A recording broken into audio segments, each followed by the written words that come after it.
जय जिनेंद्र, आपका मेरे YouTube चैनल में स्वागत है।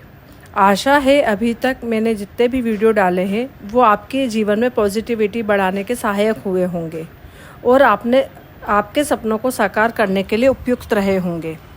आज मैं आपको सृजन की प्रक्रिया के बारे में समझाने जा रही हूँ कि सृजन कैसे करें और अपने सपनों को कैसे पाएं।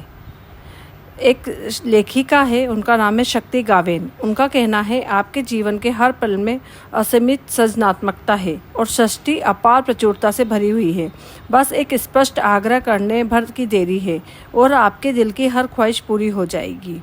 अभी तक मैं आपको ये बता चुकी हूँ कि प्रचुर धन, अच्छा स्वास्थ्य, मधुर संबंध, सफल कैरियर, समृद्ध व्यवसाय या आप जो कुछ भी चाहते हैं उसे पाने के लिए प्रेम की शक्ति का दोहन करना कितना सरल है।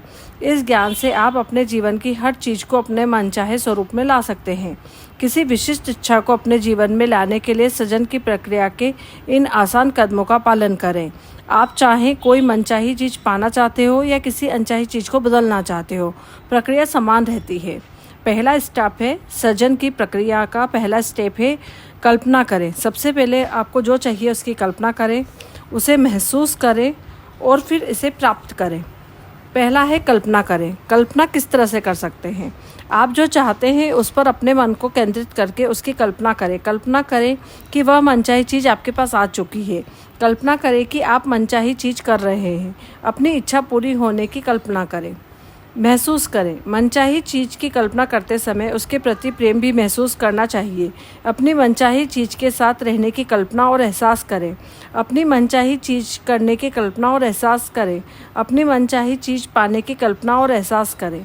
आपकी कल्पना आपको आपकी मनचाही चीज़ से जोड़ती है। आपकी प्रबल इच्छा और प्रेम की भावनाएं एक चुंबकीय क्षेत्र, एक चुंबकीय शक्ति का निर्माण करती है जो आपकी मनचाही चीज़ को आपकी ओर खींचती है। आपको बस इतना ही करना है। इसमें सृजन की प्रक्रिया में आपको भूमिका पूरी हो जाती है। आगे तीसरा स्टेप है प्राप्त करें।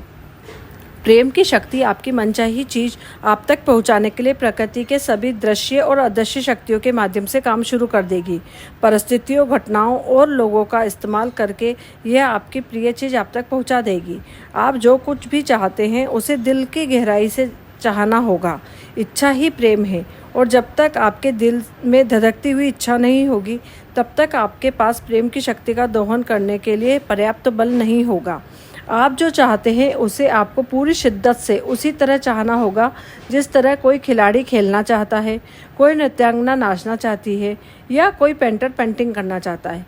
आप जो चाहते हैं उसे अपने तहे दिल से इसलिए चाहना होगा क्योंकि इच्छा प्रेम की ही एक भावना है और आप जिसे प्रेम करते हैं उसे पाने के लिए आपको प्रेम देना ही होगा। आप अपने जीवन में चाहे जो बनना चाहते हैं, आप अपने जीवन में चाहे जो करना चाहते हैं, आप अपने जीवन में चाहे पाना चाहें, सृजन की प्रक्रिया समान रहती है। प्रेम पाने के लिए प्रेम दें, इसकी कल्पना करें, इसे महसूस करें और प्राप्त करें। सृजन की प्रक्रिया के दौरान यह कल्पना और एहसास करें कि आप जो चाहते हैं वह आपके पास पहले से ही है। इस एहसास को स्थायी बना लें और इसे परे ना होने दें। क्यों? क्योंकि आप जो भी देते हैं आकर्षण का नियम उसी के नकल करके उसका सृजन कर देता है। इसलिए आपको ये कल्पना और एहसास करना होगा कि आपकी मनचाही चीज़ आपको मिल चुकी है। यदि आप वज़न कम करना चाहते हैं या चरहरे बनना चाहते हैं तो प्रेम देने के लिए कल्पना और एहसास करें कि आपके पास आपका मनचाहा शरीर है। हर दिन ये महसूस करें कि आपका वज़न ज़्यादा नहीं है। यदि आप सैर सपाटा करना चाहते हैं तो प्रेम देने के लिए कल्पना और एहसास करें कि आप सैर सपाटा कर रहे हैं। हर दिन यह महसूस न करें कि आपके पास सैर सपाटे करने के पैसे नहीं हैं। यदि आप किसी खेल, अभिनय, गायन, वादन, शौक या अपने कामकाज में बेहतर बनना चाहते हैं तो वैसा बनने की कल्पना और एहसास करते हुए प्रेम दें। यदि आप जीवन साथी या किसी अन्य व्यक्ति के साथ मधुर संबंध चाहते हैं तो प्रेम देने के लिए कल्पना और एहसास करें कि वैसा संबंध बन जाने पर जीवन कैसा होगा। सेंट ऑगस्टिन ऑफ हिप्पो धर्मशास्त्री और धर्मगुरु है। उनने कहा है, आस्था उस पर यकीन करना है जिसे आपको अब तक देखा ही नहीं है और इसका पुरस्कार यह है कि आपने जिस पर यकीन किया है वह आपको दिख जाता है। हो सकता है कि सृजन की प्रक्रिया की शुरुआत में आप किसी असामान्य चीज़ को आकर्षित करके सिद्धांत को आजमाना चाहें। इस प्रक्रिया पर चलकर जब आप किसी असामान्य चीज़ को आकर्षित कर लेते हैं तो वह आपको मिल जाती है। तब आपको अपनी शक्ति के बारे में कोई शंका नहीं रह जाती है। मैं इसका एक उदाहरण देना चाहूँगी। इसी पुस्तक में एक उदाहरण है। एक युवती ने जब पहल इस सिद्धांत को अपनाया तो उसने सफ़ेद केला लिली नामक एक खास फूल को आकर्षित करने का सोचा। उसने कल्पना की वह उस फूल को हाथ में थामे है, उसकी खुशबू ले रही है, उसका कोमल स्पर्श महसूस कर रही है। 2 सप्ताह बाद वह डिनर के लिए एक सहेली के घर गई। वहाँ टेबल के बीचों बीच सफ़ेद केला लिली का गुलदस्ता रखा था, वही फूल, वही रंग जिसकी उसने कल्पना की थी। यह देखकर वह रोमांचित हो उठी, लेकिन उसने सहेली को अपनी कल्पना के बारे में कुछ नहीं बताया।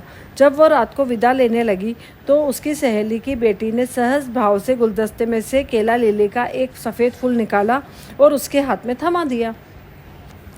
जॉर्ज बर्नार्ड शॉ नोबेल पुरस्कार विजेता और नाटककार हैं। उन्होंने कहा है, कल्पना सृजन का आरंभ है। आप अपनी मनचाही चीज़ की कल्पना करते हैं, अपनी कल्पना पर दृढ़ शक्ति का प्रयोग करते हैं और अंत में अपनी मनचाही चीज़ का सृजन कर लेते हैं। याद रखें, जो देंगे वही पाएंगे। आकर्षण का नियम कहता है, जो भी आप देते हैं वही पाते हैं। यदि आप आकर्षण के नियम को किसी दर्पण, गूंज, बूमरैंग या फोटोकॉपी मशीन जैसा मान लें तो आपको ज़्यादा अच्छी तरह समझ में आ जाएगा कि इसे सफल बनाने के लिए कैसी कल्पना और एहसास करना चाहिए। आकर्षण का नियम एक दर्पण की तरह है, क्योंकि दर्पण केवल सामने मौजूद चीज़ की छवि दिखाता है। आकर्षण का नियम एक गूंज की तरह है, क्योंकि आप जो भी भेजते हैं उसी की गूंज आपके पास लौटती है। आकर्षण का नियम एक बूमरैंग की तरह है, क्योंकि आप जो फेंकते हैं ठीक वही आपके पास लौट कर आता है। आकर्षण का नियम किसी फोटोकॉपी मशीन की तरह है, क्योंकि आप जो भी देते हैं उसी की हुबहू प्रतिलिपि आपको मिलती है। कुछ साल पहले मैं अपने काम के सिलसिले में पेरिस गई थी। वहाँ मैं एक सड़क पर टहल रही थी, तभी एक महिला मेरे पास तेज़ी से निकली। उसकी स्कर्ट बहुत सुंदर थी, जिस पर पेरिस की शैली में बारीक काम था। मैंने तुरंत प्रेम भरी प्रतिक्रिया की, कितनी सुंदर स्कर्ट है। कुछ सप्ताह बाद मैं मेलबोर्न में कार के ऑफिस में जा रही थी। रास्ते में एक चौराहे पर एक ड्राइवर के गैर कानूनी यू टर्न लेने की वजह से मुझे रुकना पड़ा। इंतज़ार करते समय मेरी नज़र वहाँ के पास पे पड़ी स्टोर विंडो पर पड़ी। वहाँ मुझे हुबहू वही स्कर्ट दिखी जिसे मैंने पेरिस की सड़क पर उस महिला को पहनते देखा था। मुझे अपनी आंखों पर यकीन नहीं हुआ। ऑफिस पहुँचने के बाद मैंने उस स्टोर को फ़ोन लगाया। मुझे पता चला कि यूरोप से केवल एक ही वैसी स्कर्ट आई थी जिसे उन्होंने विंडो में डिस्प्ले कर लगा दिया था। जाहिर है वह स्कर्ट मेरे नाप की थी। जब मैं वह स्कर्ट खरीदने गई तो मुझे आधी कीमत पर मिल गई। स्टोर अटेंडेंट ने मुझे बताया, उन्होंने उस स्कर्ट का ऑर्डर नहीं दिया था, इसे तो उनके ऑर्डर में सहयोग से रख दिया गया था। मैंने उस स्कर्ट के प्रति प्रेम दिया था, मैंने उसके प्रति प्रबल भावना रखी थी। नतीजा ये हुआ कि अप्रत्याशित परिस्थितियों और घटनाओं के माध्यम से पेरिस से ऑस्ट्रेलिया की उस उपनगरीय दुकान पर पहुंच गई। आकर्षण के नियम में अंततः मेरी मनचाही स्कर्ट मुझ तक पहुंचा ही दी। यही प्रेम की चुंबकीय शक्ति है। यह प्रेम के आकर्षण के नियम का जीता जागता उदाहरण है। यह लेखिका ने द शक्ति बुक के अंदर बताया है। हेनरी डेविड थोरो, जो अंतर्ज्ञानी लेखक हैं, उन्होंने कहा है, यह संसार हमारी कल्पनाओं का कैनवास है। यदि आप सकारात्मक चीज़ की कल्पना करते हैं जिसे आप चाहते हैं, जिससे आप प्रेम करते हैं, तो आप प्रेम की शक्ति का दोहन कर रहे हैं। जब आप किसी सकारात्मक या अच्छी चीज़ की कल्पना करते हैं और उसके प्रति प्रेम महसूस करते हैं तो आप प्रेम दे रहे हैं और बदले में आपको यही मिलेगा। यदि आप इसकी कल्पना कर सकते हैं और इसे महसूस कर सकते हैं तो आप इसे प्राप्त भी कर सकते हैं। शर्त इतनी है कि आपको इसकी कल्पना प्रेम से करनी होगी। आप जिसकी कल्पना कर रहे हैं उसने किसी दूसरे व्यक्ति को नुकसान नहीं होना चाहिए। किसी दूसरे को नुकसान होने वाली चीज़ की कल्पना प्रेम से नहीं, किसी की कमी से उत्पन्न होती है। और निश्चित रूप से किसी भी तरह की नकारात्मकता भले ही काल्पनिक हो, भेजने वाले व्यक्ति के पास उतनी ही प्रबलता से वापस लौटेगी। आप जो देते हैं वही आपको वापस मिलेगा। लेकिन मैं आपको प्रेम और कल्पना की शक्ति के बारे में एक जोरदार बतानी चाहती हूँ। प्रेम की शक्ति आपको इतना कुछ दे सकती है जिससे आप कल्पना भी नहीं कर सकते हैं। आप जिसे सबसे ऊंची और अच्छी चीज़ के संभव होने के बारे में सोच सकते हैं, प्रेम की शक्ति आपको उससे भी बहुत ऊंची और अच्छी चीज़ें दे सकती है। प्रेम की शक्ति के लिए कोई भी सीमा नहीं है। यदि आप जीवन के प्रति जीवंतता, खुशी और जोश से भरपूर होना चाहते हैं तो प्रेम की शक्ति आपको अच्छा स्वास्थ्य और इतनी ज़्यादा खुशी प्रदान कर सकती है जिसकी आप कल्पना भी नहीं कर सकते। मैं यह बात आपको इसलिए बता रही हूँ ताकि आप अपनी कल्पना की सीमाओं को तोड़ने का एहसास करें और अपने जीवन को सीमित रखना छोड़ दें।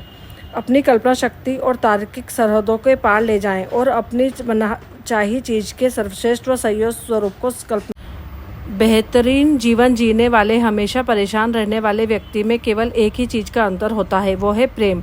जिन लोगों का जीवन बेहतरीन होता है वे अपनी मनचाही और प्रिय चीज़ों की ही कल्पना करते हैं। इसके अलावा वे बाकी लोगों की तुलना के प्रति ज़्यादा प्रेम महसूस करते हैं। दूसरी ओर विपरीत परिस्थितियां झेलने वाले लोग बिना प्रेम के अपनी कल्पना शक्ति का इस्तेमाल करते हैं, इसलिए वे अनचाही और अप्रिय चीज़ों की कल्पना में ही उलझे रहते हैं। जाहिर है वे अपनी इस कल्पना की वजह से उत्पन्न नकारात्मकता को भी लगातार महसूस करते हैं। देखने में तो यह बहुत छोटी सी चीज़ है, बहुत बड़ा सा अंतर है, लेकिन इसमें लोगों के जीवन में बहुत बड़ा फ़र्क पड़ता है। आप अपने चारों ओर कहीं भी नज़र डालें, आपको यह फ़र्क दिख जाएगा। Thank you. खुश रहें, स्वस्थ रहें, मस्त रहें। Thank you.